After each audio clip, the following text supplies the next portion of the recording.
Welcome to Screen Chat. My name is Neale Bashins, and this is the show where I sit around with friends and talk about film and television and all the pop culture that we like to watch on big screens and little screens and everything in between. So joining me this week, two returning guests, but never on the same show before, Simon Ovid. Simon, welcome back. Hi. Well, thanks for having me back. Looking forward to this show again. And Ben. How you doing, Ben? Doing good. Why did I just lose your last name, Ben? Vickery. Vickery, jeez, because I'm thinking of another Ben, and there was two Bens at Rona, and all of a sudden I blanked. I could see it in your face. You're like, Ben, and then just panic. I froze. Oh my God, what a... Ben, it's nice to meet you. It's nice to meet you. Yeah. Virtual handshake. So this is like another crossover. This is, Crossover. crossing over. I'm starting to now, in the past few recording sessions and episodes that haven't aired yet, I'm starting to cross over my friend group and guys that have never met before. So... anyways, this week I think we'd like to talk about, now, in recent years, the explosion of more genre, and I will say, I'm going to say with affection, I'll call it nerdy type genre stuff. I don't think any of us are really afraid of that word. It used to be a bad word growing up, but not so much now. But in the past 10 years with the explosion of comic movies on the big screen, and I think even longer term, almost probably 20 years or more, where genre has really found a place when initially premium cable TV came in, going way back to things like Hercules and Xena and Stargate, and that was early stuff. And nowadays with so many cable, and now the streaming is exploding, that there's so much, they know that genre, they figured out that genre is a good thing that they can milk shows out of, because a lot of this genre stuff has so much background. They can go find this intellectual property stuff from books and comics and things, and they have such a rich history for them to draw from, so they can make multiple seasons of TV. And I was just recently been thinking back to stuff that I haven't seen yet, or stuff that has not been done properly in a live action format. Some of the things I dug up I know have been done as animated, but I would really like to see them as a live action format. And I know you guys are both big readers, and you have I know just from talking to you guys, you both have a deep deep vault of books and genre stuff you've read. And I think we've even talked in the past briefly about things you wished you could made. So I thought we would dig into that today, some stuff that we haven't seen or haven't seen properly. And one that was a big one for me that I'm going to start off with, I'll throw the opening volley here, was a book series. I don't know if you guys are familiar with it. It's called Dragonlance. I heard of it. You've heard of it? Yes. It's ringing a vague bell. A vague bell. Okay, well, you never know. Some people are not. I know. Now, I got into it in I guess it started around 84. It came out. And it was originally it sprung from Dungeons and Dragons, and the authors, I think, were Tracy and Laura Hickman, created a married couple. They created it as modules for Dungeons and Dragons, and then Tracy Hickman wrote with another Weiss, I Margaret. Yeah, I think you're right. Yeah, Margaret Weiss, and pulling that. Look, you pulling that one out there. I had to check my notes, and they wrote. We were supposed to take notes. I took notes because I've been feeling unprepared lately. But they came out with novels, and I got into the original core novels that were called the Dragonlance Chronicles. Mm-hmm. And I dipped a toe, I think, into some of the later books, but never really got into them huge as the original ones. And I was doing some reading earlier today and found out that some places said that it was over 150 novels have now been set in the Dragonlance setting that they created, written by other authors as well. Wow. I think you have to add, Dragonlance is I believe a specific subset of the whole thing. It's the Forgotten Realms. Mm-hmm. You've got Forgotten Realms, you've got Dragonlance. Oh, what's the other one? There's another one with the undead. Oh, a Ravenloft? Ravenloft, that's the one. Yeah. I believe that's all part of the same overarching they story. may be counting all that, but I know there is, at the very least, there are dozens of novels set in Dragonlance. But weren't they kind of set up to branch off on their own? They're still part of that universe, but it's more like this is their side story? Yes, it's they never interact. Yeah. They rarely ever interact. But there are ones where, they will have, you've got Dragonlance with Caramon and Raistlin Majere and Tasselhoff Burfoot and Tanis Half-Elven, and then you've got Tantris and Waterdeep and sounds like an HBO special just waiting to happen. I know, right? Well, it's very with Game of Thrones being so popular right now and having dragons and the more magical elements, I'm really surprised. I don't know who owns the rights to Dragonlance right now, but I'm kind of shocked it hasn't turned up someplace as a series, because it would be close enough similar to Game of Thrones in having the dragons and the magical characters, but also very much different in that Game of Thrones is very, like, it's written like a political thing. It's very about the character politics, where Dragonlance, I think, is a more traditional Dungeons and Dragons fantasy type questing and adventure. Yeah, I think the only real issue with Dragonlance versus the comparison to Game of Thrones, and why HBO glommed onto Game of Thrones, is Game of Thrones is basically an adult version of Dragonlance. Yes. I mean, not much terrible happens in the Dragonlance No. storylines. And it would actually be more But accessible if they for do a an wider age range. adaptation like they do with always, they could always add their little twist to it. and I absolutely Well, agree. yeah, would they don't even to. have to go into the harder edges of where Game of Thrones does. I just still think Dragonlance, like, I don't know as much, obviously, about the extended ones, but just the original 3 core novels could easily milk, you could milk 4, 5, 6 seasons of TV out of that. Sure.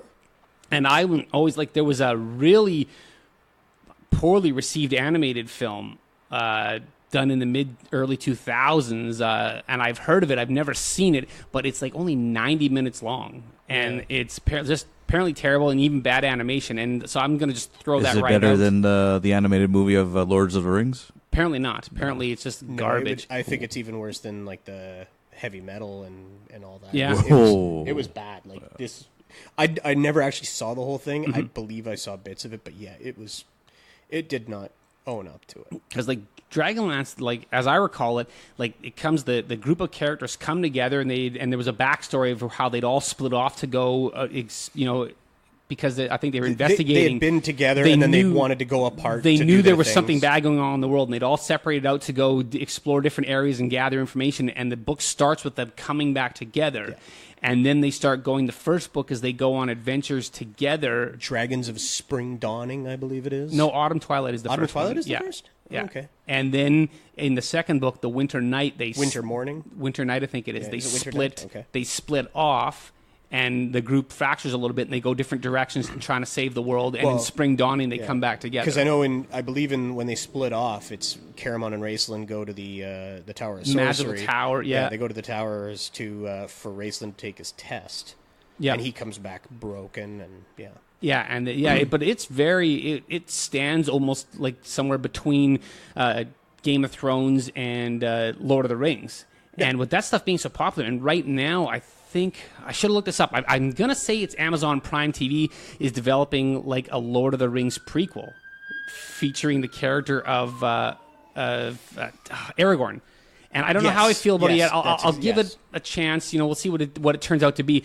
But it's not based on any of the actual original stuff anymore. It's a completely original thing based with the character. How do you feel about prequels like that? Like when there's no really it's a written brand content? new it's a brand new thing. So we'll see what they come up with. I like the premise of it. I mean, I would love to know more about Aragorn, because he was heir to be king and gave it up and decided to become a ranger instead, and fell in love with an elf. And I mean, like what's this his is reasoning compelling, for doing right? it? Yeah, like this is potentially very compelling, and they have all of the wonderful scenery to be able to work with.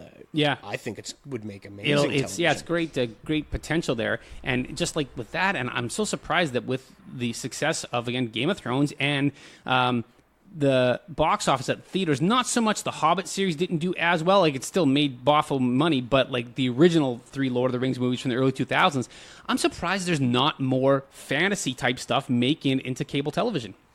I'm very surprised at the lack of it. I mean, really, you got to go back and you got to really credit Harry Potter for bringing this explosion. I think they made so much money off Harry Potter that all the other networks and film studios were scrambling to find it. I mean, Aragon, right?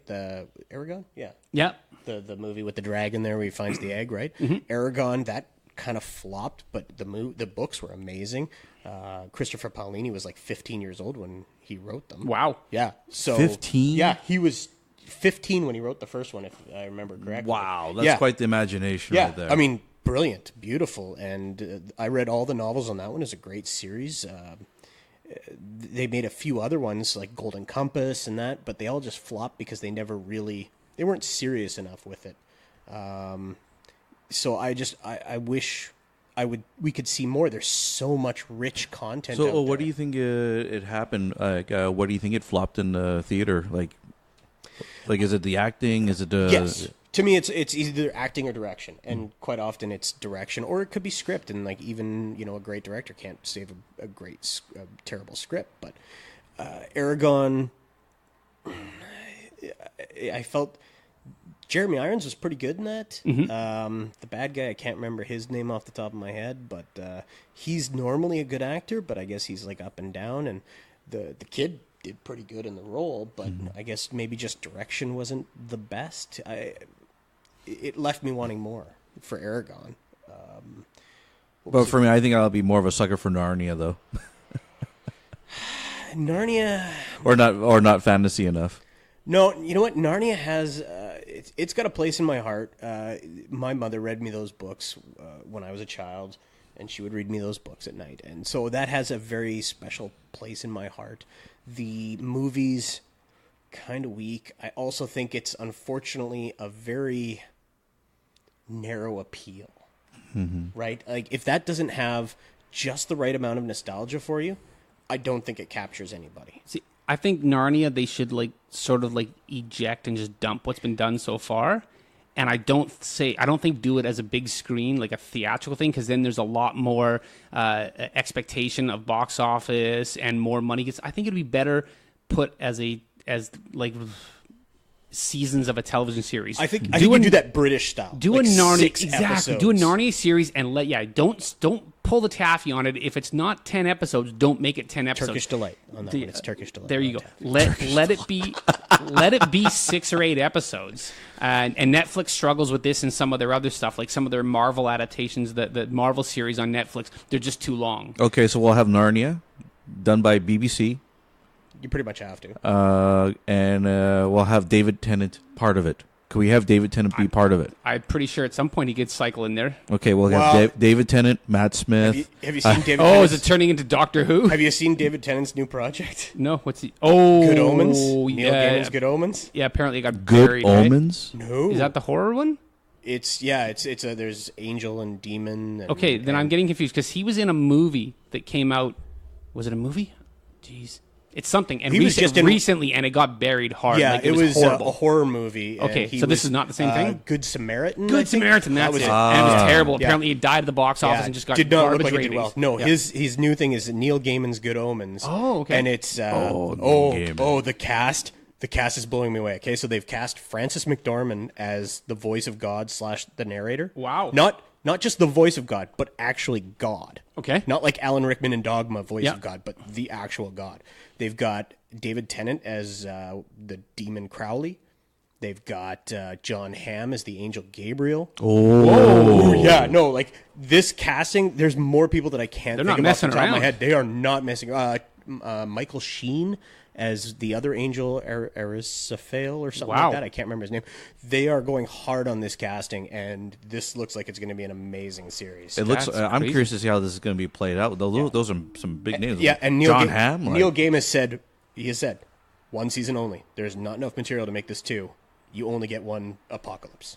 Yep. I only get one apocalypse. I agree, and I think too many shows get hooked up in we got to go multiple seasons. Yeah, no. When I would kind of rather see sort of, and one show has done it, and it's like a anthology show, but by season instead of by show, is American Horror Story. And I've fallen off Yes. watching the past few seasons, but the idea that you create a thing and you have one season's worth of stuff, but then it's the actors it's the cast that comes back for the second season, that you But come they're back all for that different. cast, and it's a completely new story, and Yeah. it doesn't have to tie They did in. that really well. There was Yeah. a couple of great seasons, and everything else was just good. Yeah, I watched like the first 3. I think. I think seasons. Hotel. I was like, Hotel was, I think, the best. Coven was really good. I'll admit to this part. I am severely behind an American Horror Story, but I heard I'm a not lot a horror. of I'm not a horror fan. Not, I I'm avoid not horror, a, but I watched yeah, a lot. It's of not this. it's not my go-to genre, but I think I watched the entire first season in Murder House, and I think I watched the second season that was set in the asylum, and after that, Wasn't I there think a I sort of circus fell one? off. Yeah, and I there didn't was see that freak at show. all. Yeah. Yeah, the freak show. That one was really good, if I remember correctly. But yeah, I like that where it's the cast that you come back for, and they're not trying to say now the story must continue. But the again, the actors they had in that and who kept coming back, very strong. Yeah, they were so good, and even the ones that they brought on new and like, oh wow, yeah, very well done, very well done. That whole idea. Speaking like the whole Dragonlance thing, I mean, the Forgotten Realms, like that Tantris Waterdeep and Shadowdale, that's a 3-part novel series that I'd love to see. It's all about like elves and that. I thought it was really good. Oh no, wait, that one wasn't about elves. That was about something else. I'm thinking about something else. Elf-like people? No, the Tantris Waterdeep and Shadowdale was about a god gets murdered. Yeah, and it's a terrible thing, and then somebody has to take over. Being that god is basically what it is. But cool. It was a great series. I'm thinking Rivendell. No. What is the name of that series? There's a 3-book series of the High Elves, the Wild Elves, and it's all part of that Forgotten Realms, Dragonlance thing as well, and I can't think of the name. Is it part of that same universe, or is it on its own? I believe it's like a historical one, like it's set previously to it. But it's set still on the world of Kryn? Basically that world, but it's just these groups of elves, and it's in a different time than anything else that happens. It's so crazy, and I guess it just comes from this, like, sometimes the stupidity of the executives, that when Dungeons and Dragons was so popular, like it grew in the 80s and the 90s, but then when they tried to make movies of it, they were always obsessed with making it about people playing Dungeons and Dragons and not just going, what if you just took the stories and made a fantasy movie? Let's just do the story. But isn't that always been the argument with Dungeons and Dragons? Like, would they like you see a scene where it's a couple of people playing the game, then they lead it into the story, but not the story itself. But they always get hung up on that, and it's kind of like you should just use Dungeons and Dragons as this recognized brand and just do a whole bunch of fantasy shows and movies. You don't see them under that brand. I remember the cartoon, and it was the same. It was the same thing, though. It was like people from this world zoning into that one. Yeah, it was like Jumanji, right? Yeah. It was the original Jumanji, but you never see Marvel movies start off with somebody reading a comic. No. Like, actually, that would have been cool. It would be just a bunch of us reading the comic book. Hey, Neale, what are you reading? Oh, I'm reading this, Simon. That's how they should end the Marvel Universe. Whenever the MCU draws to a close in another 8 or 10 years, when they just decide it's milked off, the end of it, the secret scene should be a kid closing a comic up and putting it in a long box and flipping through, and all you see is all these covers of all the comics that have been the stories they've done. It should be Deadpool doing that. Yeah! Boom! Out of the park. Hit that one. Yep, dead on. You nailed it. We just found the end of the MCU. That's the button at the end of the MCU. Spoiler alert. I'd like to see. You ever hear the Dark Sword trilogy? I've heard it by name, and I know nothing about it. Oh, okay. Run us through it. What is it? So Dark Sword trilogy. It was a really again. I think it's linked to the Forgotten Realms thing. It's an offshoot. They did an amazing take on magic, okay? So magic is something that only certain people can do, but then they have people whose job it is to be conduits to the magic. So there are people who can use the magic, but they have to get the energy to do it from the conduits. And the conduits access the magical, like, the energy pool, like they're like ley lines to these people, so they fill them with exactly the amount of energy they need, and then they can do different things. There's shapers and conjurers and all these other different roles. And if you don't have magic, or you're not a conduit, you're banished. You got to go through the veil to the normal world where nobody has magic, right? And there's this outcasted. Basically, there's this prophecy about the guy who will come back and forge the man with no magic, and he will come back and forge the dark sword. And basically, what it is the dark sword is a weapon that will absorb magical energy. So you could have conjurers fire fireballs at you, and the dark sword will absorb it. Okay. And it's just constantly. And this guy has to come in and basically break up the caste system and say that it's wrong. And he's got a guy with him who they don't know anything about. And it turns out, I don't know if you guys want spoilers on this or not. Fire away. It turns out, I mean, this is like a 35, 40-year-old series, so you've had your time. Basically, he seems to be the source of magic. Like he is the pool of magic in the land made flesh. because he can do things that people shouldn't be able to do. He never seems to require energy refills from conduits. But it was just an interesting take of there's magic everywhere, but the magic users can't do anything without the conduits. And the conduits draw it and feed it to the people. So I thought it was a great series. And you think it could be like a TV show? Or you would TV series. TV series? TV series. How many seasons do you think they could get out of that? Well, it was called the Dark Sword Trilogy, but I think they made 3 or 5 books. Or 4 or 5 books. So each book be a season, or you think stretch it a little bit? No, each book could be a season. So probably for sure. 5 seasons so or so. Probably like short chapters in the books then, probably. Well, I mean, it was like a 500-600 page book, if I remember correctly. Okay, yeah, that could fill out a season, even with adapting and leaving some stuff out. Yeah, I think you could pull 4 or 5 seasons of the Dark Sword without Well, much here's issue. one for you guys. Now, with all the novels that are out and some novels that are coming to television and movies, are you guys sticklers for them not being 100% by the book? I'm not. I'm fine with things changing because these are different mediums, and what works on a book does not always work in a film, or vice versa, or because you have it depends how you make it too. Because a lot of times, a lot of books, there's a lot of narration or a lot of explanation that how do you work, and the big challenge with film and television is working in that exposition. And if you have too much voiceover most of the time, too much narration, it's just like, no, stop telling us. The idea of television and film is visual. Show us. Don't tell us all the things. And if you rely too heavily on the telling, then you're not a film or a television show anymore. And so sometimes they have to adapt stuff, and it should be taken out because, even there was things that were left out of, for instance, Lord of the Rings, and some purists squawk, "Oh, Tom Bombadil got left out," but then you go, you know what? It should have been, because you can't stick everything in, and that's just a side thing that if you take it out, you can just bypass it, and it didn't affect the larger story. And that's the thing. For me, is with all the fantasy books out there, the Dungeons and Dragons, the Dragonlance, what you guys been talking about, because and I look at Lord of the Rings, especially the books, that's a lot of detail for a TV show or a movie. And you can do that in a book. That it's okay. I can sit down and watch 2 or 3 chapters of a very dense book, and you get authors like Tolkien and like Stephen King is another one who's very detailed and really builds the world, and it doesn't you don't always need all that detail, and it's a lot to absorb in a 2-hour film. I think it really depends on who's doing the translation, right? Because you look at Lord of the Rings and the success that had because they had somebody who understood the work, who knew it inside and out, doing the translation. Whereas a lot of the Stephen King works, they just bought the name. They really in those cases, a lot of, especially Hollywood, a lot of times they were just buying the popularity of the Stephen King name, and there was really no way to adapt those things into films. And these are done in the 80s when there wasn't a lot of the TV we see. I don't even think they'd created the 10-episode TV series yet in North America, but those would be great ways to adapt novels as a 10 or an 8-episode series. And it's the same thing. Because you can give the story room to breathe and grow out like that. But the same thing with the Marvel. You see the success of Marvel. You see the person behind it understands what changes they can make and what edits they have to do. So am I a stickler for the book? No.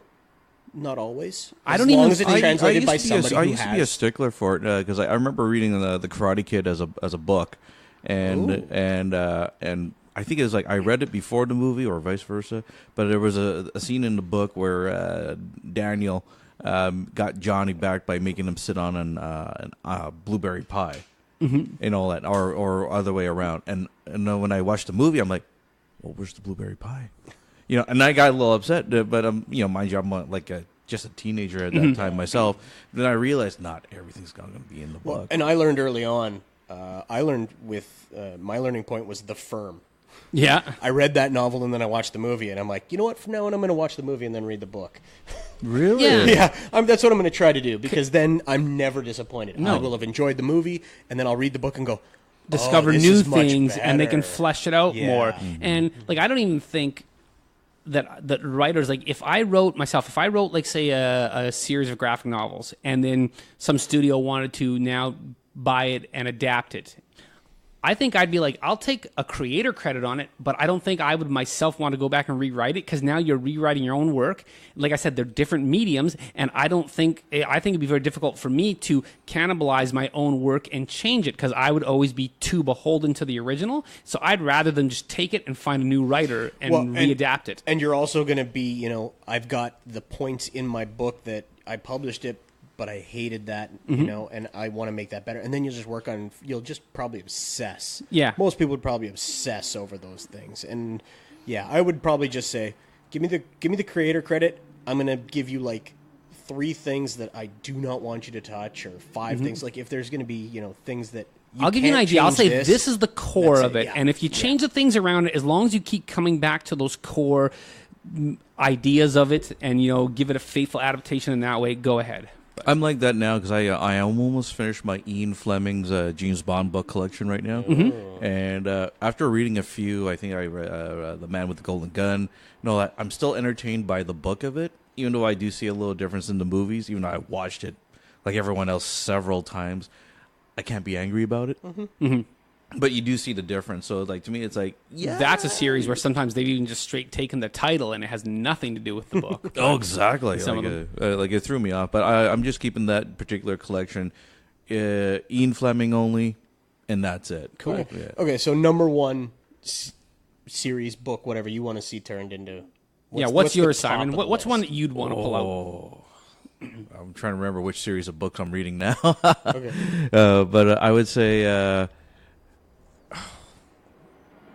I'm trying to remember which series I'm reading right now, but I'm mostly reading local writers right now. So there's this one book, I forgot the girl's name, but it's called Enslavement. And it's kind of like a post-apocalyptic world. And it's where the banks pretty much rule. And if you don't pay them back, you actually become a legal version of a slave to pay off your debt. Okay. That's the gist of the story. Okay. And after reading that, I'm pretty much done the first novel. And it's a local writer, too. I'm going to have to remember her name. I can see that being more of a series for television than a movie. Okay. Yeah. So you think they could develop it, and being a local, they're always looking for Canadian content. So is this something, what's the scope of it? Could it be done on a budget that's, available in Canada, or in, say... after reading a good... since I'm halfway through the novel, I could most definitely see it, they could have a budget for this. I can see, personally, I would love to see it filmed in Winnipeg. Yeah. That's just me. But the potential is there. First 2 chapters, you gotta dive through it to get more of an understanding. But considering this is a series that I'm planning to continue on until see how it plays out. But that's my take for that one particular book right now. Is it written? Sorry, Simon. I'm just gonna. Is the author Melinda Marshall Friesen? Let me see. Is this the book? Yes. Yeah. Okay. So the author is Melinda Marshall Friesen, and you see she's a local author. Nice. Cool. I'll have to check that one. Yeah, she was featured at one of the Comic-Cons here in the city. And, I'll take a break from my vending table and always checking out the books. I'm like, hey, what's this all about? And boom. Cool. Nice. But it's it's the kind of thing that can be done on a decent medium level TV budget. TV budget for sure. Well, Netflix actually does want to spend a bunch of money in Canada, and generate CanCon, so that could be a thing. Oh yeah, as right now, I think the way things are going, I think not only just Hollywood but also production companies, I think they're really looking for more ideas for television right now. Well, television is exploding because everybody is creating their own streaming service. Exactly, Disney's launching theirs, so they're going to create a lot more internal content. And that bothers you? It bothers me only because they're going to take their plans are to take all Disney property off of other streaming services and offer it on theirs. That's the evolution now. Everybody's. I get it. It makes a lot of sense for Disney because they've got some amazing content that they own. So does that mean Daredevil and Punisher from Netflix, are they in jeopardy right now to go to? Those are staying there for some reason. Because it's a Netflix original. They had decided to leave those ones on Netflix, but they still own it. Yeah. But the thing is, but that was back when they were only going to do their own streaming service, and they didn't think those would fit because they want their Disney to be family. Branded thing to be just family type stuff. But now that they've bought Jeez, I just lost it. 20th Century Fox. Yeah, then they bought Fox and all that. They're gonna, and they own Hulu, so I think it's Hulu. So they're apparently going to let Hulu be a place where they put other stuff that is not, that they don't want Disney branded. So they got Fox and Hulu. In time, they could draw off. In time, they could. Well, Hulu was owned by Fox, so in time they could draw the Marvel stuff off of Netflix if they wanted to. I think they're going to. That was the announced plan. Is it's all going to move to Disney's streaming service. So bye Ragnarok, Infinity War, any of that stuff. It's all going to go there. The only thing that's staying is the Daredevil, Jessica Jones, because it is a Netflix. I think even that stuff in time could move though. Like I don't think it will, because the TV shows. It's a Netflix creation. It's produced but it's not by though. Netflix. Netflix original is just a name they stamp on stuff. To tell you that it's like they are. Hey, it's from us. Exactly. Some of the stuff is created by Netflix as a creator. Things like I believe Orange is the New Black and House of Cards. This is actual Netflix through their production arm making it. But Netflix also buys external shows. I don't think that's what that is. With the Marvel screen stuff, though. They screen like Riverdale in Canada, but they call it Netflix original, but it's not. The Marvel stuff is created in conjunction with Marvel Studios. Yes. But ultimately, Marvel owns those characters. So whatever deal they have set with them, it's going to have a time limit on it. And where originally they had planned long-term to leave it, I have not heard one way or another, but they could potentially, when that deal runs out in 6 or 7 years, they could eventually slide that stuff all over to their alternate platform like Hulu. If it's when it's over, I could see that happening too. But I mean, I don't. For the time being, they're staying there. No, for the time being, those are staying there. But did you guys get a chance to see the new trailer to the new Star Wars cartoon called Resistance? Star Wars cartoons don't interest me. I did not watch it. I've never watched any of them. I hear, I got a friend at work that's always talking them up, and I've just never gotten around to seeing it. Is that something you're into? I saw the trailer to it. I wouldn't mind getting into it, but I'm more curious about the other continuation of the Star Wars Clone Wars, because they are bringing that one back for their real final season. Mm-hmm. But the animation has changed a little bit on it, so Anakin looks more like Hayden Christensen, and like they did their little tweaking. Yeah. But at the same time, I don't know if that's going to be a streaming thing right now or not. So. See, the Star Wars thing bothers me, because the more I think about it, the more that is a group of fans, let's say, that have been so spoiled over the years that that's what they are now. They're spoiled. Like they've had a glut of different shows made for them, movies, TV shows, cartoons, and a potential TV series, video games, TV series. I mean, they've had so much made for them over the years, and they're just never happy. Yeah, I've never gotten onto it. And I think it suffers it worse than Star Trek does. But when you have 40 years of stories behind it, and they've branched out into novels and other shows and cartoons and stuff, eventually you're tripping over the canon of it. And then when they get too obsessive about that, it just becomes, Yeah. Well, Star Trek's taking a pretty big hit right now. Since Patrick Stewart announced coming back as Jean-Luc Picard, and right now it's like I've been watching a lot of YouTube videos and a lot of written stuff from CBR. It's kind of like it's a good thing, but also it's a bad thing. And apparently there's a lot of talk about Star Trek Discovery, about their direction. It was just amazing. I'm trying to remember the YouTube video I watched, but they're saying how is Picard going to fit into this? And I'm like, well, Discovery is a different show. Yeah, Picard's going to be a completely separate thing. Well, because they also have there's another Star Trek that's out. I don't think it's a network thing. I think it's an independent made, but there was another Star Trek that was running for a little while too. Oh, the YouTube show one. Yeah. Oh, Star Trek Continues. Was that what continued? It was amazing, and they shut it down. Really? Paramount basically gave them the cease and desist, and then they very politely negotiated, and Paramount let them finish their last episode. It was done on crowdfunding platforms and stuff like that, and it was amazing. They gave that guy a hard time. If you like original recipe Star Trek, this, I say, is absolutely the spiritual continuation of the original series, because they made it in the same style, and they didn't just steal music from it. They brought in composers to compose music in the style of it. No way. It's fantastic. So it's called Star Trek Continues. Star Trek Continues, and I think there's 7 or 8 episodes. There was something else. There's been a too. bunch. There was a what fan movie called, I'm losing it's the one that they...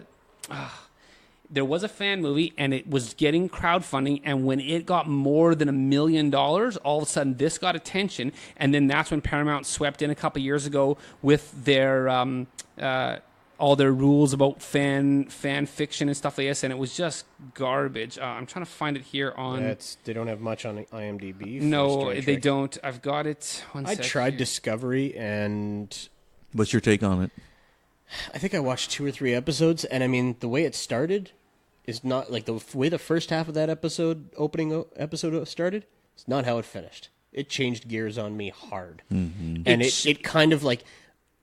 It left me very confused. It changed showrunners. I really had to fight to keep going on it. It fought to get on the air, and from the pilot through to, I think it changed showrunners and creative direction from the pilot to then the next episode 2, and then it seemed like it struggled throughout the season to, because it had set stuff in motion in the pilot, so it felt to me like they struggled to find the balance of continuing that story, but then going their different way they wanted to go. And there was threads set up that then were completely dropped, but then out of the blue picked up again right at the end, like they want to now do these again moving forward. But now season 2 feels like it's complete. It looks like from the trailers, I'm still going to watch it, but it looks like it's completely different again from season 1, that the show is just struggling to find its place. I think this show is struggling. The one thing I like about Star Trek Discovery is, like, one is the intro. I like their intro. I like their uniforms. Yeah. But the tech that they use for their ships, even though they're sharing the same universe as Christopher Pike and so forth, it just doesn't go with it. No. Especially the phasers. And it was another YouTube video I watched. Apparently, they were in talks with Todd McFarlane to make toys, McFarlane Toys, and that got halted. And the only thing that was made was a prototype to their phaser, and they stopped production. Yeah. It was a shared YouTube video. They talked about Discovery and Patrick Stewart. It's amazing what's happening right. And now to hear about Star Trek 4, the rumor I heard from watching on online was that they asked Christopher Pine and Hemsworth, the Chris's, to take a pay cut for Star Trek 4. Well, yeah, I don't know. I'm sure they would have negotiated, because the last one underperformed at the box office. It's not making the money in theaters that they want it to, and so yeah, to have those guys, they would want them. And I don't know if they would have had contracts, or like they would have had deals that were going to continue doing it. Mm-hmm. And I don't know if it was literal pay cuts, or just those guys might have even been asking for raises, going, look, we're high profile guys, we can't work for less, like this is the deal. And they're like, no, there is no deal. And I'm sure Zoe Saldana would have been right there too, even though she hasn't been mentioned in the stories. She's a higher profile actress than when they started doing it. And plus, since the actor who played Chekhov had died, yep, that's still up in the air what they want to do. Mm-hmm. And now there was also talks about Quentin Tarantino, who wants to do his version of Star Trek. I think that was a whole different thing, and I think that's just... I don't think that's a great idea at all. I think that is one case of, I do not want that chocolate in my peanut butter. That is not going to work out. I think if they...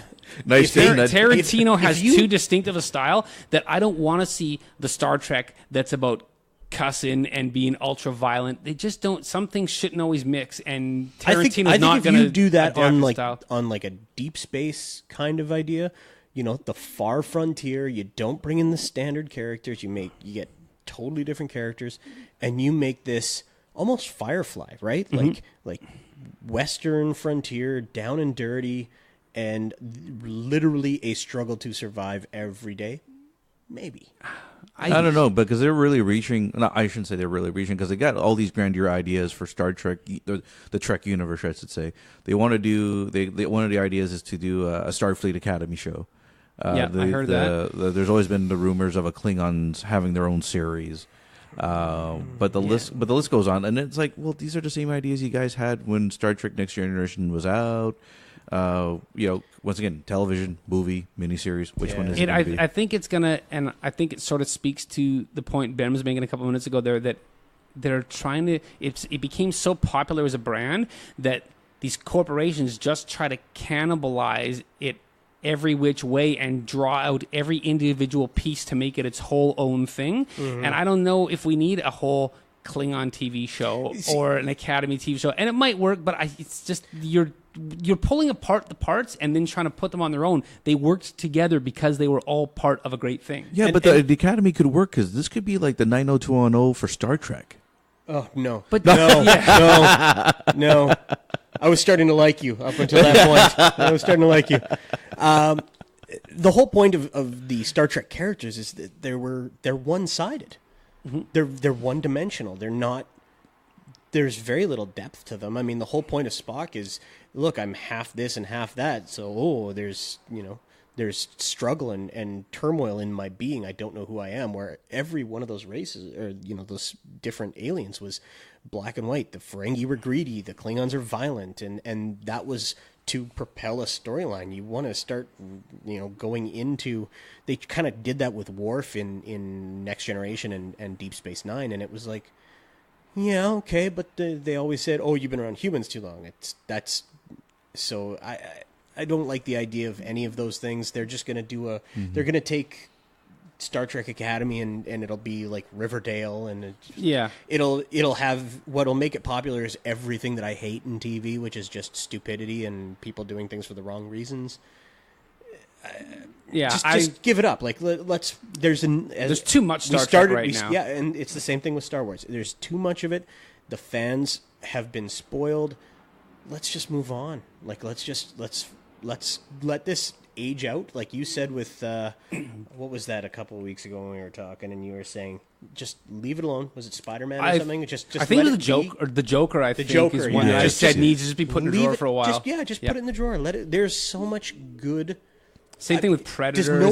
Predator and Alien are two things that should just be put away for a while. Does nobody in television movie productions read books?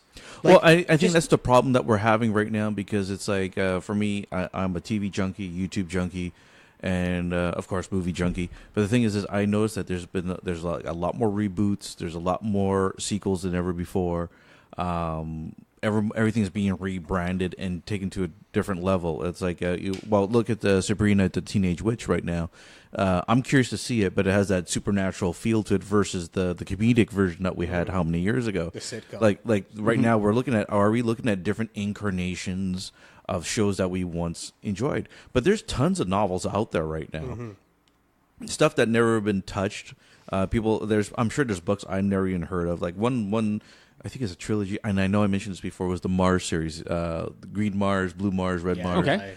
I would love to see that as a series. What's it about? Oh, that's the thing. I haven't picked it up yet. Oh, this is the one you want to. Okay. This is the one I want to, but just the idea of these different Marses is just so appealing to me, and I'm just waiting to just go to a bookstore right now and just pick it up and just dive into it right now. But another book I read was called Dark Sky Legion. And I enjoyed that book, and I lost that book. What's it about? It's about this guy who's one of many clones, who's like kind of like a negotiator in some ways to go to other planets. And it's been so long since I read it, but one scene in the book was he got killed, right? So, but at the same time, there's this machine that recreates him. Still has the same memories. Everything, but he picks up where he left off to continue on with his mission. Like Battlestar. Yeah. With the Cylons, with the Flesh Cylons. With the Flesh Cylons and all that. So, I like that. It's a good mechanism. So, like, to me, it's like, I'm trying to remember. Good thing we got all our smartphones here. Almost like what was that one with where he's on the train and they just kept putting him in and the train kept blowing up. Oh, yeah. It was a movie, right? Yeah. And Gyllenhaal. Jake Gyllenhaal. No, not Base Code. Source Code. Oh, that was something like that. That's a great mechanism. I think that's something that, in the same way like Tom Cruise with. This is the cover of the book. Yeah. Okay. Oh, it looks like Adrian Paul. At first, I thought it was Adrian Paul and all. So, like, speaking of which, he's actually coming to C4 again. C4. Yeah. Yeah, so like this is a C4. I think I'm gonna have to spend some money on some autographs because they got Jewel State coming. Jewel State's coming in. Yeah. Michael Dorn's coming in. Yeah. So I guess we just plugged in C4 for this. Oh, go for it.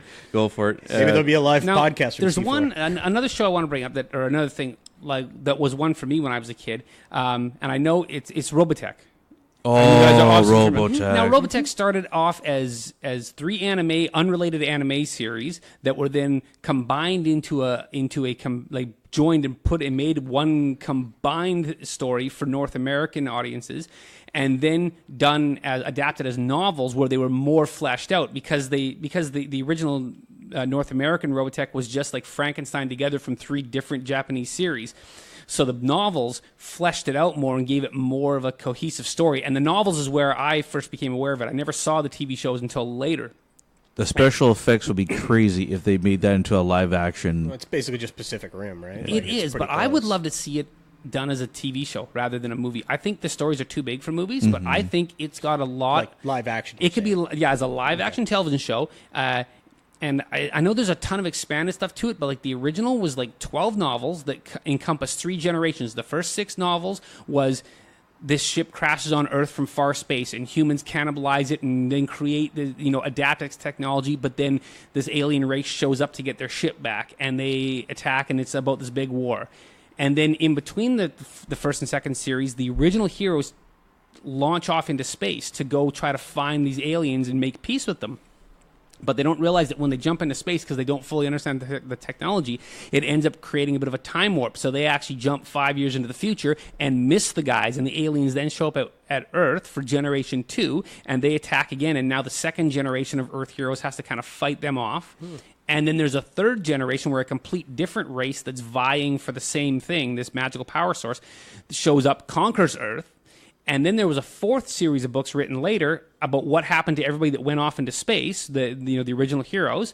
And then there was a final novel called End of the Circle, where all of them joined back up and they tied back all the plot lines and resolved stuff. And it was actually really well done to my memory. Maybe not if I went back and reread them now, but I think those, and I think it ended up being 16 or 17 original novels that I read there, and I would love to see those. And now those would easily make up, I think, 6 or 7 series of TV, 10 to 15 episodes of thing. Yeah. And I would like them to see them done sort of with the style and the grit of one of my favorite shows, Battlestar. That I think if they did it like the reimagining the Ron Moore Battlestar Galactica in that sort of thing, and it does sort of, especially the first 6 books of Robotech, sort of share some stuff, some story ideas or with Battlestar in that that ship that crashed on Earth, then when these aliens show up to try to get it, they it's called spacefold in Robotech, and it's the same thing like warping or whatever. Yeah. And they jump accidentally, they jump halfway across the galaxy, and they spend the first 4 books, I think it is, going back to Earth, but at sublight speeds, like just cruising along, and that whole way getting harassed by these aliens, the Zentradi, and so it's similar to the way Battlestar was, where they're being chased all the time, and they don't quite understand their ship, and their resources are getting worn down and stuff like that. But I think it could actually make a decent live action series, like a Star Trek Voyager. Somewhat, yes, same thing, similar ideas. Kind of yep, nice. Also with Ron Moore, and it's like it's owned. I think it's currently. Distribution rights are owned by Sony, and they've been trying since 2008. They've been trying to make a feature film franchise out of it, but it's been through, like, I think I counted this morning, 9 or 10 different groups of writers, 4 directors. Tobey Maguire had his hands in it at one point as a director? No, as a producer, and as a self-starring vehicle. There was rumors some time ago that Leonardo DiCaprio, who's a friend of Tobey Maguire, was then going to also be involved with it. But now it's like, I think the latest I found was like 2 years old of Sony was still trying to develop it, whatever. So, but I'd like to see it as a TV show. I think it would work much better as a serialized television show. I've got an author by the name of David Eddings. You guys familiar? No, I'm not familiar with that. Familiar with David Eddings? I'm not sure if I've brought this up on the podcast or if we talked about this in private, but he's got a series, 2 series that are interlinked called The Belgariad and The Malorian. Okay. Each one is 5 books. And then there's 2 books afterwards that focus specifically on 2 of the major characters. Mm-hmm. It is my all-time favorite series. I've read each book at least a dozen times. The second last book in the entire run is called Belgarath the Sorcerer. My absolute all-time favorite book. I've probably read it 30 times. Do they tie together at the end? Okay, so the Belgariad is all about this character, Garion, and he grows up on a farm with his aunt Polgara, and this Mr. Wolf who comes around and reads stories to them, or tells stories to them, and it's technically set in like kind of medieval times, right? And there's all these different countries, and then suddenly something happens and they have to run, they have to leave their home, and they have to chase this, like find this thing that's been stolen, and that they keep it all super mysterious. And so basically the whole plot of the Belgariad is Garion winds up finding out that Polgara is his aunt, but she's 3,000 years old, and she's been watching his line forever, and turns out at the very end, or halfway through the book, he's this king who his line was thought extinct from the world, and he has to reclaim his birthright, and then he has to go and kill a god who was mistakenly created, and they have to continue their side of there's the light and then the dark, and they have to continue their side. And this Mr. Wolf is his grandfather Belgrath. So he goes from Garion, he starts using sorcery, which I like their take on sorcery. It's called the will and the word. You draw your will in to make a thing happen, and you speak the word to make it happen. But if you commit to doing too much, you can drain all your will and it can kill you. Okay. Also, you have limitations. There are limitations, right? And it's all based on how you think, and everybody thinks different. Now, there's not a lot of sorcerers in the world. There's very limited, people, and sometimes it's easier just to do things with your hands. But so that's the whole first series, is he has to kill a god. Okay. The second series is his son gets stolen. It's whatever, 10, 15 years later. His son is kidnapped, and they have to finish off this final, battle to set the purpose of the universe back on the path that it was supposed to be. Because there was an accident millions of years ago, far, far away.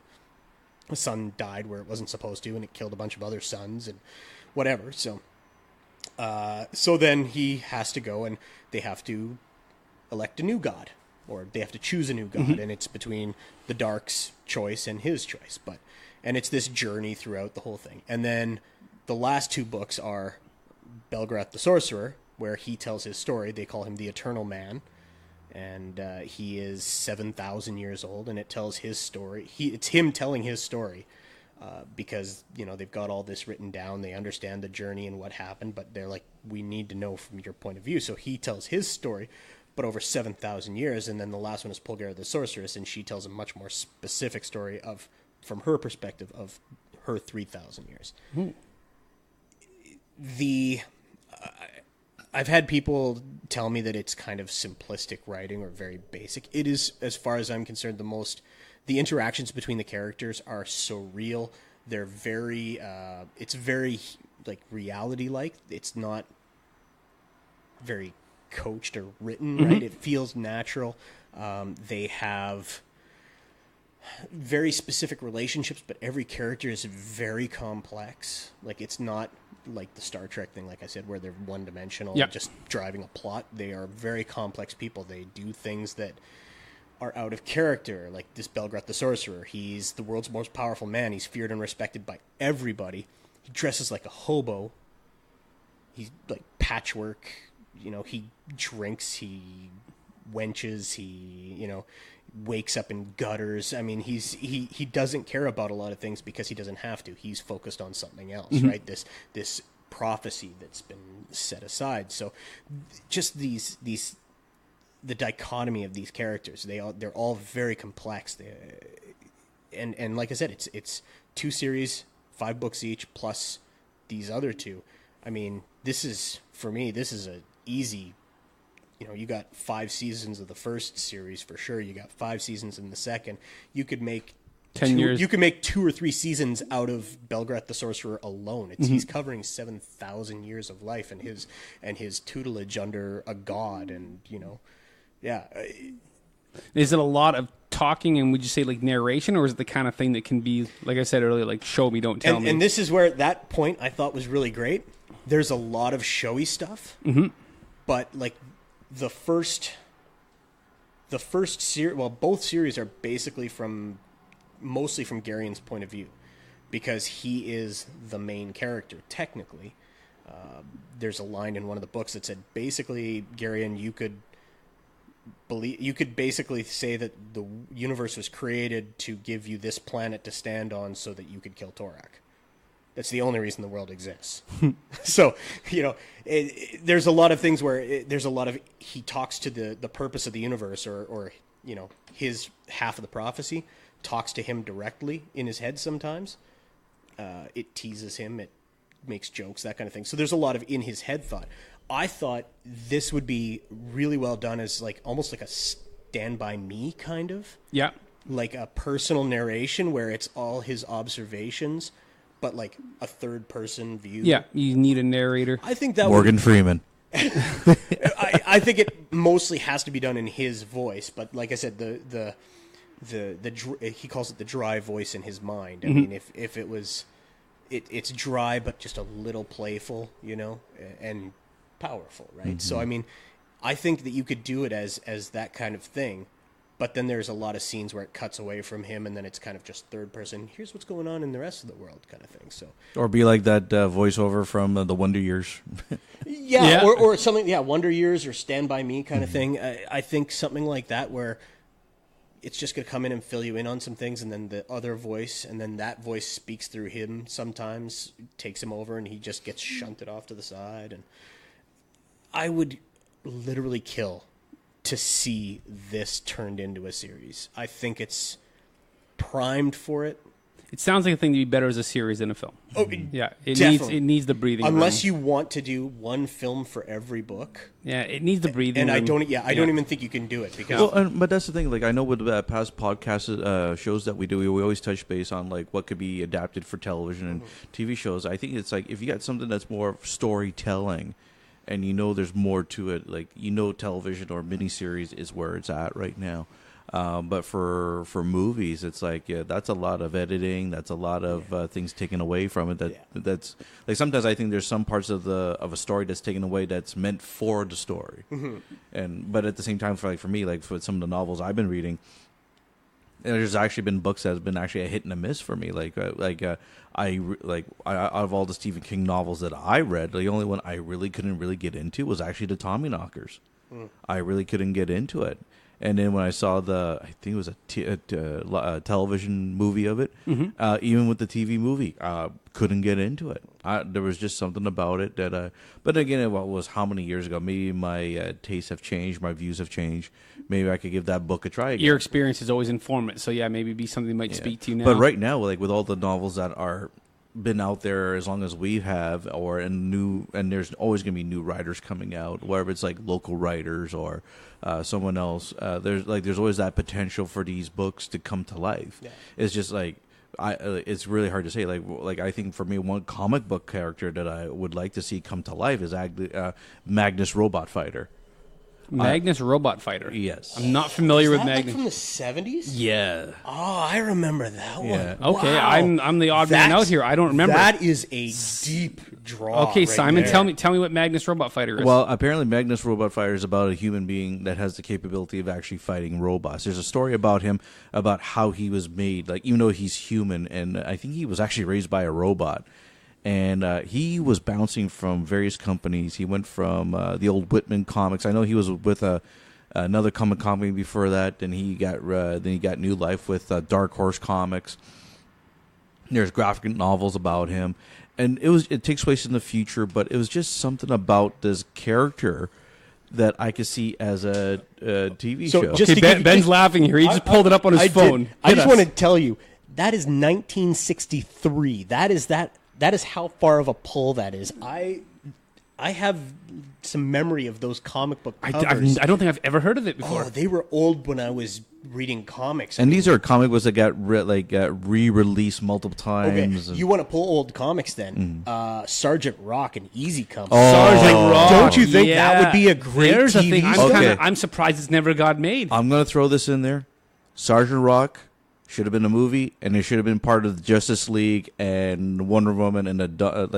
That would be a great Wonder Woman Part 2, because exactly. or just like a good crossover with Wonder Woman. I thought Sargent Rock was going to be in Wonder Woman. Maybe that's an Easter egg. As an Easter, I don't know. I kind of think Sargent Rock could be a TV show. I think that would be a great TV Sargent show. Rock would be perfect as a TV show, but also like how he could be like that in between, like how Marvel built up their story arc. You know, like Captain America. I was just going to say like, that a reason. I was just going to say that a reason why I would not have put Sargent Rock in the Wonder Woman movie, or even as a part 2, is because they already did that with Marvel did that with Captain America, and we got to see the Howling Commandos, and there was already people pointing out, saying Wonder Woman, I think they pushed Wonder Woman to World War I because they were too afraid of people saying, "Oh, this is just a ripoff of Captain America." I mean, I have had I'm like, oh, it's female Captain America, but you know what? I don't care. It was still a great story. But the studio, I think, the studio was reactive to that. But I think Sergeant Rock could be I remember back in the day, like I think it was like late 80s, basically 90s. It's like Band of Brothers. Yeah. Band of Brothers, or what was that TV show? China Beach. China Beach. I mean, it fits in with all of those, except it happens to be a comic book movie or a comic book. But there was talks about a movie for Sergeant Rock for the longest. There was a longest time, and Bruce Willis was considered and for like it. Good thing not. Or they were looking into Bruce Willis for it. But I'm sure it's the property at one point in time he had his name attached to, if they were going to go that way. I can tell you this right now. The one part of my collection, I got this one comic book that's torn to bits of Sergeant Rock, but I still have it anyways. But I also managed to get this nice DC Direct 12-inch doll action figure of Sergeant Rock. Cool. And it's so detailed. Articulation's amazing. Cloth uniform, everything, helmet, machine gun, multiple hands and all that. And I'm like, this is amazing. And I look at it sometimes and I'm like, why weren't you come to life yet? No kidding. One of the things you've talked about earlier was properties that we didn't think were done properly. One that I thought was done properly, finally, but they didn't keep going, was Hitchhiker's Guide to the Galaxy. Okay, I did not see with Martin Freeman, and I didn't see just because I love the books. I read the books a long time ago. How many books were there for that one? Oh, 4. It was more 5. Part 5 in a trilogy of 4. Yeah. So there was 4. Yeah, I think I had a giant 4 books originally, and then they did Mostly Harmless, which was book 5 in a trilogy of 4. And they were just so dense that I always, like, when reading them, I always thought, like, you could not adapt this because they're just too batshit crazy, and like so much of the humor in it is just side things not related to the plot. It's just like going off on these bizarre tangents, and I'm like, you're going to lose that if you try to create a narrative. I think you just need to embrace that. Like, you just have to go out embrace the madness. Yeah, you really do. You just gotta say, this is batshit crazy, and make it. I mean, look at Fear and Loathing in Las Vegas. That was batshit crazy, and they just made it. What was the other one? Naked Lunch. I mean, probably panned mostly, but still at the same time, they just went ahead and made it. But sometimes stuff like that actually does work. Well, and it does. And I mean, that is such a beloved institution that has never been really done right. I know. I love it. See, and it's just so many of the things are just side, and I wonder if they would just take them out. 200-page books. One that I remember, I think it might have been my favorite one out of all the stuff in Hitchhikers, was they had said there was a branch of mathematics called bistromath because it had been invented by a bunch of mathematicians sitting around in an Italian restaurant trying to calculate the tip. Calculate the tip, and they ended up creating a whole branch of mathematics. And then I think one of their big theorems from Bistromath was that since the universe is infinite, and so there's an infinite number of planets in the universe, but since we know right from our solar system that not all planets are inhabited, so therefore any number divided by infinity is so ridiculously close to 0 that it may as well be 0, and therefore the population of the universe is 0, and anybody you happen to meet along the way is just a figment of a deranged imagination. I loved it. Yeah, they had so many parts to that because they talked about sex, and they're like, well, actually, there's a lot of this going on in the universe, but I think my favorite line in those books was the ships hung there, huge, impossible, heavy. They hung in the air much the same way that bricks don't. Exactly. Things like that is what I think would get lost. You got to do that as a narrative. You got to do that Wonder Years style, like you just, and because I mean, there's so many scenes, and especially in the Martin Freeman as Arthur Dent, there's so many scenes where he just sits there with his mouth agog, like just. But that was Arthur in the books, and that's exactly it. But that's the perfect point for this wonderful narration, and they did do some good points of narration because they jump back to consulting the Hitchhiker's Guide. Yeah. And it worked perfectly. And I mean, Sam Rockwell was genius in it, and Mos Def was great. Like, they had great direction, they had great casting, they had great everything, and they just didn't continue on with it. Yeah, it must have just not done that much. I always think it's a shame when something like that happens to a movie, because there's more to the story, and it's one of the things. It's a story that we'll never see finish, unless other than the books. That's about it. But for movie wise, it's like Andrew Garfield's Spider-Man. We'll never see that kind of story arc finish. Yeah. Now, there's a character I would like to see, and it's actually it's a comic character, and I actually did hear the other day that there is a little bit of traction on the possibility of it happening, and the character is Moon Knight. Are you guys familiar with Moon Knight? Yes, very familiar with Moon Knight. And I know a lot of people say it's absolutely true that the original creation of Moon Knight was very much just Marvel's creating their own sort of version of Batman and just making him like nothing wrong with that. But they've done a thing. I'm reading the current ones, and I'm probably a few issues behind. They're sitting in my long box. But Volume 1 or Volume 2? Whatever is ongoing right now. Okay. And through the history of Moon Knight, there was so many different writers picked it up and put it down that he ended up they had created several different secret identities and different character histories. And so what they've done currently is to jive it all. They've created or picked up on an idea that was once visited on earlier, but they've really dove into it, where he has multiple personalities. Yeah. And all of the previous versions of him are all him. And there's scenes where he's in his head talking to all these different versions of himself, and at different times there'll be different things. And there's a real big spoiler for it, but it's a current series, so I'm not going to say the spoiler to it, but it would be really awesome. And I think if they dive into that aspect of it, it could be a really cool TV show. Okay, so have you watched Legion then? No. Okay. Yes, I watched a episode of Legion. Oh, just a episode? Oh. Yeah, but at the same time, I think I know where you're going to go with this one. Yeah, I mean, okay, so if you think that Moon Knight would be good, you need to check out Legion. Yes. Because that's FX, right? Yeah, FX. Yeah. Because they've kind of done something similar to that, where there's some multiple personality, there's some definite psychosis going on, and the director just goes on tangents. Like, there's episodes where there's dance battles. Cool. Like, weird Bollywood scenes at times. And Star-Lord? Is Star-Lord doing the dance-off in this? No. Okay. Save the universe? No. But there is, Flight of the Conchords. You're familiar with Flight of the Conchords? Jermaine Clement is in this show as kidding. one of the characters. The blonde girl from Designing Women. Okay. She is like the head of the organization that they work for, and she's Jermaine Clement's wife. The David Haller, I can't remember the actor who plays him, but just everybody is so amazingly good in this series. But it's out there, and I could see Moon Knight being in a similar style. And what I think about Moon Knight, what I related to when I was reading the comics recently, and I'm like, oh man, this is cool, and he's got these different versions of himself, and it harkened back to a show that has ended now, but I fell off the last 2 seasons of it, but I watched Orphan Black. Yes. Mm-hmm. Were you familiar? Familiar, didn't watch. Okay, so the actress, that was a good show. Tatiana Maslany, and she played, because it was clones, and she ends up running into like multiple clones of herself.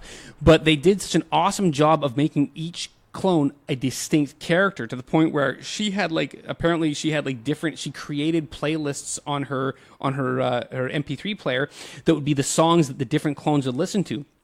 And if she had to film as one character on a certain day, she would listen to the music and that to help her get into the headspace. And they were all played as such distinctly different characters that I could see a thing like this. If you got a really good, she was awesome, that if you got a really good actor playing the Moon Knight character, and just from episode to episode or time shifting the character and playing it all these different ways, I think it would be super. Like, that'd be really interesting. Yeah, lean into that more than the Batman knockoff character. Yeah, because Moon Knight's powers also change, right? Like they just from different writers over time. They've at some point in time they were like magical, and they came from the Moon God. Yeah. And at other times he was portrayed more directly as like a Batman knockoff, where he was just a rich vigilante. See, and now they put that all together, where you don't even know sometimes in the comic book if he's actually powered by this ancient Moon God, or if this is just part of his psychosis. Okay, so that part for me with Moon Knight, I used to read him before. I think I was in the middle where he was still a mercenary. That's how he got his money. but also at the same time he still dealt with that moon god too at the same time. So I think the one I was reading his was powers changed with the phase of the moon, but then I was under the understanding that his powers changed on the psychosis, on these different psychoses. They sort of it's kind of like he's been so many different ways, but like now they're weaving it all in. So it's kind of like. And I hope I'm not misspeaking here because I'm somewhat behind and I haven't read it in a couple of months, but it was kind of like if he believed his powers increased and decreased with the phases of the moon, he would just behave that way. And maybe they did, and maybe they didn't. And then at one point in time, I think the character in the past was portrayed like as a total Bruce Wayne knockoff, and he was supposed to be rich. But now they've weaved it into like where he wasn't really rich. He just thought he was and acted that way. And so he would take some of his mercenary money. He did have some means, but he would then project himself as being this much more wealthy than he actually was. And then he was the mercenary, and then he was a cab driver as an undercover thing, and all of these things have been weaved in, and so maybe he's insane, maybe he's not. Exactly. Well, he is, but it's like what's really, and it's just been this awesome way that they've sort of tied in the whole history of the character, even though it was written so many different ways. They've managed to bring it all back into a way that it sort of works all. Actually, I think that's pretty awesome because they couldn't do the whole thing because you're not going to be able to reference the entire history of the character in the show, and you can't make shows that are too specifically on the nose for fans. That if you shouldn't have required reading for a TV show, but just they could just play up that idea of who are you really, and you could just meet different people in his life that have known him and just be like, oh, we thought you were this and we thought you were that. Well, and this is very similar, like David Haller and the Legion thing. He's kind of a niche character. Not everybody would know him, so it was a very interesting choice. I'm trying to refresh my memory with Legion. Is Legion himself? Is he actually still recognized as the son of Professor X? Yes. Okay. They kind of hint at it. They talk about his mother without expressly saying it. Yeah, and they kind of hint at it, and I don't know if they specifically just out and out say it, but they definitely make you go, oh, yeah, okay. And we can't quite get away with saying this, but we'll hint at it, and they can't stop us from doing it. It's FX. It is, but a lot of times which those is branches, an offshoot of Fox. They do, but I'll tell you this: like my brother works in the industry, and the theatrical branches of these companies and the TV branches are separate and apart. And because theatrical, they swing the big fist around, they get the preferential treatment, and they will often tell the TV branches they are not allowed to do things. Example, my brother worked on the last season of Smallville, and that's when they wanted they couldn't have him fly. The natural conclusion of Smallville was him in the Superman suit, and they fought all year long back and forth with the theatrical arm of Warner Brothers over whether or not they could show him in the costume and what they could do, because they were also gearing up to do a Man of Steel at that time. And stupidly, and it seems like now recently they've all of a sudden gone like 180 the other way, but at the time Warner Brothers was obsessed with not confusing the marketplace, and if they let him be Superman on TV, they thought this would confuse people as to what he was in the theater. And so they couldn't have stupid do they think they people negotiated are? My brother actually made my brother Corey actually made the I believe he made the little computer avatar that was Clark flying, but they could only show it a certain size, and it could only be on screen for such a certain amount of time and not you super just saw clearly. A flash of red, and then at the end, and I could be getting this wrong, but I'm pretty sure like at the end the final scene is like set several years later, and it's Clark on the roof of the Daily Planet walking and doing the iconic pulling his shirt open to reveal the S, and apparently at the last minute, the theatrical branch was like causing some stink about this, but it's just ridiculous. Yeah. But yeah, so they might not be letting them say Professor X or expressly, because they might be somebody going, no, you can't say that. To me, when I hear stuff like that, to me is total utter bullshit. It is completely, but it's just executives that don't understand. Right? The thing is, it's like I can understand the movie universe, I can understand the TV universe. The thing is, not acknowledging Legion, who his father is like it just adds more to the story. We just want to nod to it. Just say Charles, just say Professor X. I know there's still people, friends of mine, who are still upset about Tom Welling not being in that Superman costume.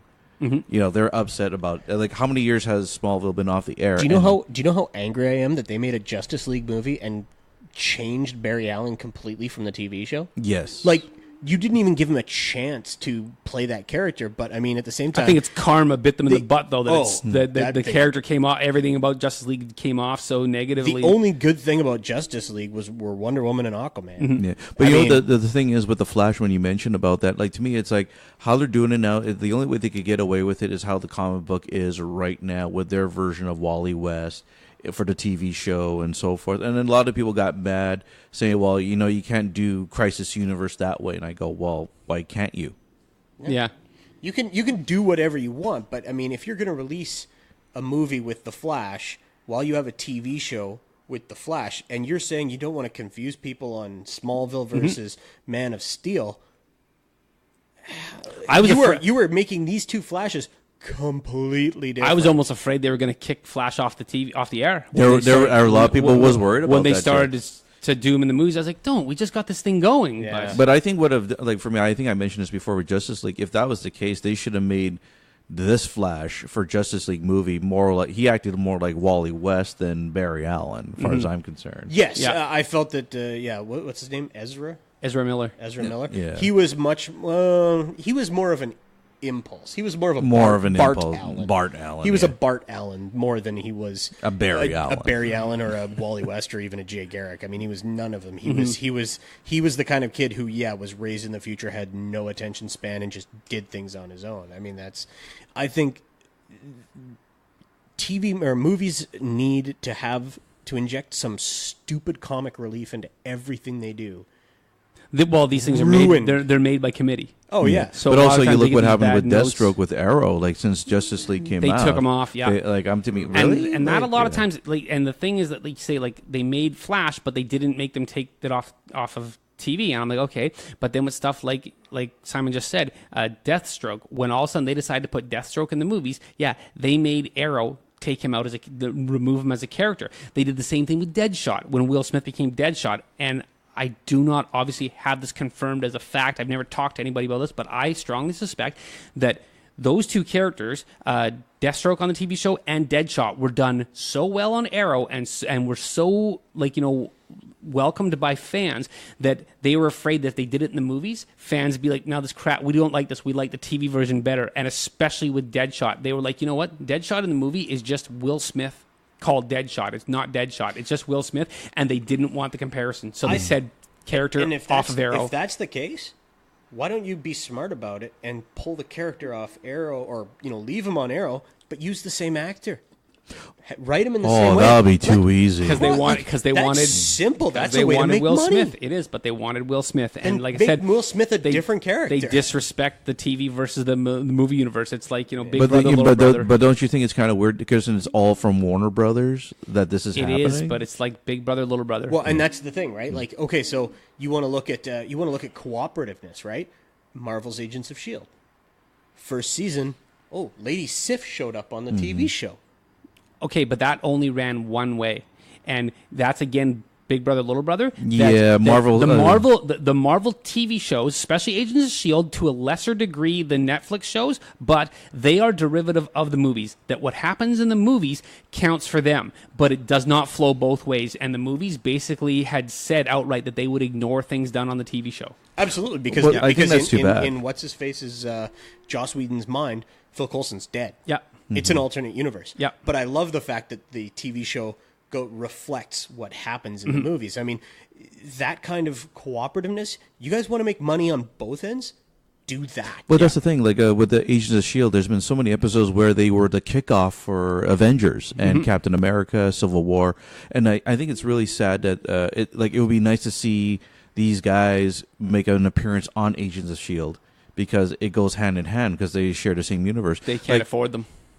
Which is unfortunate. Like, I know money plays a part with a lot of things in contracts. I get that part. I think you just throw it in your contract. You know what? We're going to pay you $20 million to do this movie, but you also got to do 2 appearances on this show. But it would have been great to see in Infinity War, to see Daredevil, Punisher, the Defenders, and Agents of S.H.I.E.L.D. have a little scene in Infinity War, just duking it out in New York, just like little flash. I think it'd be fun, but at the same token, in a movie that already had like 60 plus characters, at some point you're just piling on, and if you're only doing it for the sake of but it's Easter Infinity egg, War. I know, but if you're it works in the comic books. We've seen everybody in anything. If you're only doing it for the sake of doing the Easter egg, you shouldn't do it. If there's not, like, especially being in your face.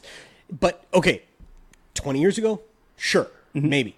Nowadays, how many reports do you see on Facebook and all that where it's just, hey, here's all the Easter eggs you missed. I watch every one of those, and I'm not normally that guy, but I will sit there and I pick them out myself. Like we do, and I watch those, and I know Simon does, but you know what?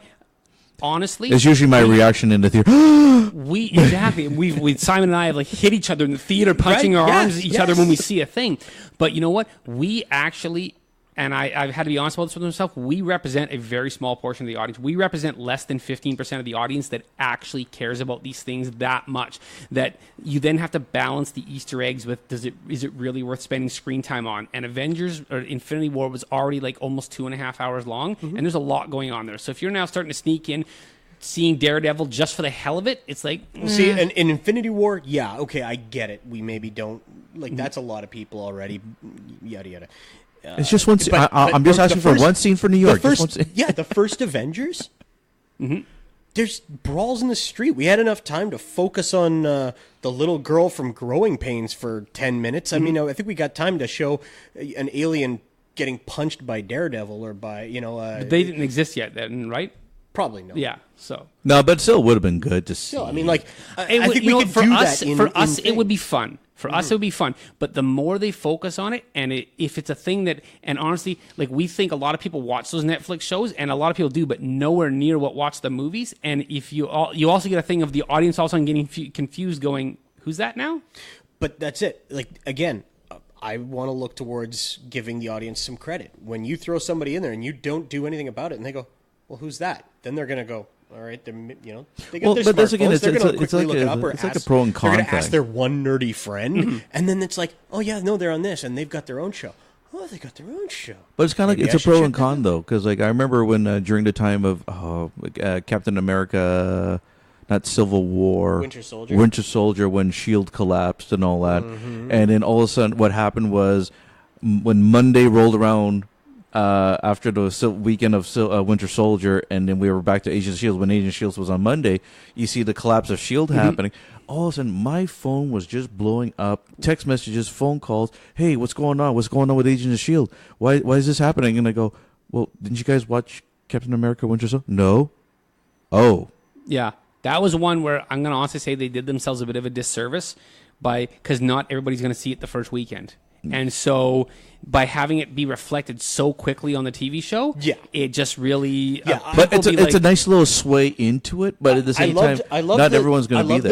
I love the nod. I did too, and I saw it the first weekend. Give it a week or two. At the time, my ex-wife now, like, she watched Agents of S.H.I.E.L.D., but she was not, like, she didn't always like big opening weekend crowd. So often I went to movies opening weekend without her and then would go back with her because she wanted to see the Marvel movies. She liked them, but she wasn't always in the mood to like go fight an opening weekend crowd. And so when it came to S.H.I.E.L.D. that week, like, I came home from the movie and I said, you need to just PVR S.H.I.E.L.D. this week and not watch it because I'm going to almost guarantee you spoilers from the movie are going to come on the TV show. So she held it a couple weeks till she saw the movie. Yeah, but and I agree.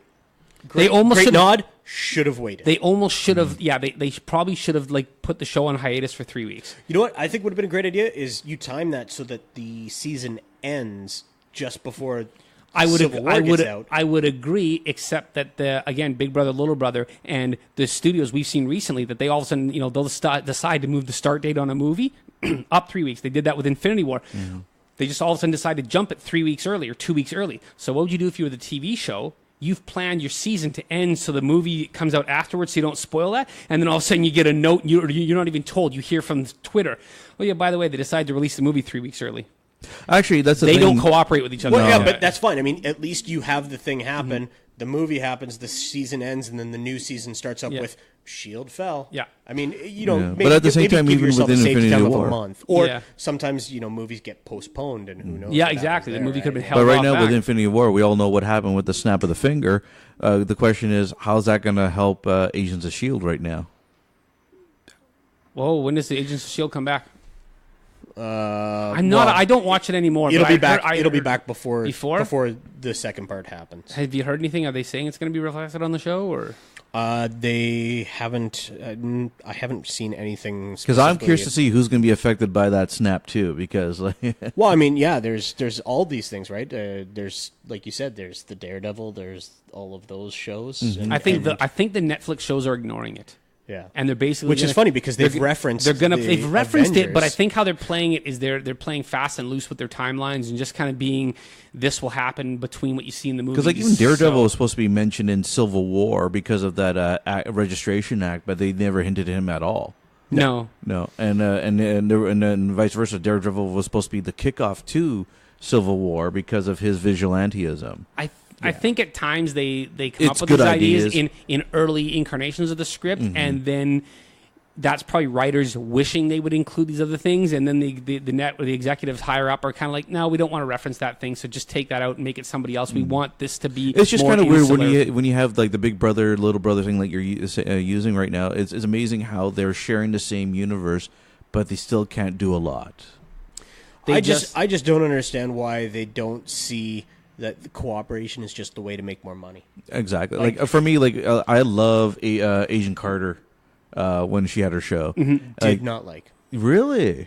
I liked it. I saw season 1, I liked it, and then I sort of fell off season 2, didn't really watch it as much. They could have done so much with that show. They could have had Black Panther's father on there. They could have like the first assassination, the first assassination attempt by Winter Soldier. That would have been my take on it, but I know I was still entertained. I had high hopes for it. Yeah. It felt too Scooby-Doo mystery murder team solving. Yeah, but then again, it's Hallie Atwell for. Yeah. She was great on it. I really liked her. It just All right, guys. Well, this has been awesome. I think we're going to bring it in for a landing right there. Thanks for coming out again. But are you guys ready for Sharknado for tonight? I think I've skipped out on Sharknado. I've had enough Sharknado in my diet for the rest of my life. It's the final one. So they say. I will never watch any of those movies, ever. Done and done. All right. Well, Simon, thanks for being here again. Thanks Ben, again. thanks for being here again. And Ben, nice meeting you. Nice meeting you. For everybody, for all 5 people listening out there in podcast land, until next time, sweep the leg.